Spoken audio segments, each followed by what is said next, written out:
এই মেহেদিটা দাম 250 টাকা। ভাবা যায়, যেটা বাংলাদেশে আমরা 40-50 টাকা দিয়ে পেতাম, জাপানে ওটা 250 টাকা দিয়ে কিনতে হলো। যাই হোক, আমি ঈদের জন্য কিছু অর্ডার করেছিলাম তেমু হল থেকে, ওটাই আনবক্সিং করছি।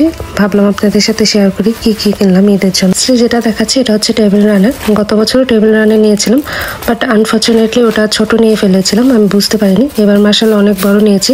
এবার যা যা অর্ডার করেছি ওখান থেকে আমার টেবিল রানারটা খুবই ভালো লাগছে, ওটা দেখে আমি খুবই হ্যাপি। আর এটা হচ্ছে ব্যাগ আমার। এত ব্যাগ আছে, অলরেডি 4টা নাকি 5টা নিউ রয়ে গেছে, এখন আমি ইউজ করিনি। আমার কাছে ব্যাগ ঘড়ি খুবই ভালো লাগে, মনে হয় যে এক এক দিন এক এক রকমের ব্যাগ নেই, ঘড়ি দেই। আমি যখন স্কুলে পড়তাম, স্কুল কলেজে যখন পড়তাম, তখন এরকম এক এক দিন এক এক রকমের ঘড়ি দিয়ে যেতাম। সবাই বলতো তোমার কাছে এত ঘড়ি কোত্থেকে, তোমাদের কি ঘড়ির দোকান আছে নাকি? আমি বলতাম না, এগুলো সব আমার কেনা ঘড়ি, আমার আম্মু কিনে দিয়েছে। যাই হোক, আর এটা হচ্ছে ফেস মাস্ক। এখানে লেখা হচ্ছে নাইট ক্রিম, অ্যাকচুয়ালি এটা নাইট ক্রিম না, এটা হচ্ছে মেকআপ কিট।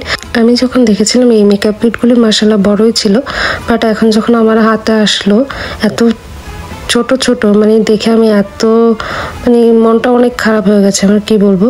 যাই হোক, কিন্তু কিউট আছে, যেখানে সেখানে ক্যারি করা যাবে, এদিক দিকে সুবিধা আছে। আর এটা হচ্ছে সেই রানারটা, এই রানারটা পেয়ে আমার খুবই ভালো লাগছে। এই পার্সেলের মধ্যে সবচেয়ে বেশি আমি এটা পেয়ে খুশি হয়েছি, কারণ এবার আমি ঠিকঠাক মাপ দিয়েছি।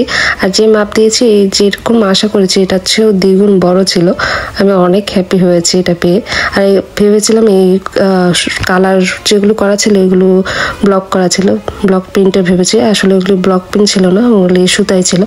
আর এই ছোট ছোট প্লেটগুলি নিয়েছি। আমার ছোট জিনিসের প্রতি এত নজর কেন আমি বুঝি না, আমার কাছে খুবই কিউট লাগে, তাই আমি ছোট ছোট জিনিস নিলে, প্লেট দেখলেই নিয়ে নিই। আরও দুটো জিনিস স্কিপ হয়ে গেছে, একটা হচ্ছে ফেস পাউডার আর একটা হচ্ছে আইল্যাশ লাগানো গ্লু।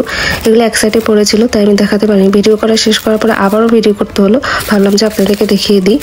আর যে মেহেদিটা রেখেছি এটা আমি তেমু হল থেকে নিই, এটা আমি হালাল ফুড থেকে নিয়েছি।